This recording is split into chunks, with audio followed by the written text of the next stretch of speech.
服務唔錯啦，禮貌啊，各樣嘢都做得幾好，甚至可能你唔知道啲嘢，佢都會話俾你聽。當初係因為咩原因係過嚟呢邊睇牙呢？因為自己啲牙都唔係咁好嘅，最主要就係有睇到廣告，同埋有朋友介紹，咁咪上嚟睇下。咁啊睇開就覺得幾好嘅，即係乾淨啦，環境又唔錯，服務質素都唔錯。屋企人對於你上嚟深圳呢邊睇牙呢，有冇咩諗法啊？初頭都有㗎，唔知到時搞得好定唔好啊咁樣。因為都試過一兩期咁啊，都覺得唔錯嘅。咁你覺得呢個體驗感方面咧，有冇咩區別啊？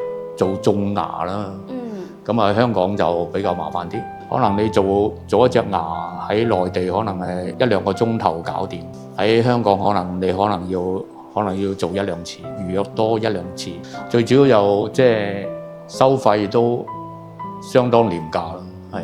咁之前你整牙嗰時、種牙嗰時咧，你還記唔記得係邊個醫生幫你做㗎？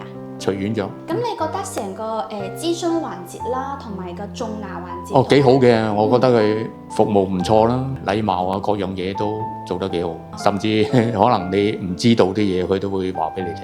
咁你當其時種完牙咧，你會唔會有感覺到不適或者痛啊？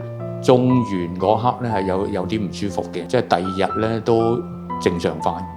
咁最後一個問題咧，就係你覺得我哋成個流程當中，你覺得最加分嘅係邊樣嘅體驗咧？個客服都唔做得幾好嘅，你幾時覆診啊？佢都會提早2日至3日再通知翻你，都做得幾好。嗱，咁我哋呢邊採訪就得啦，好，唔該晒你。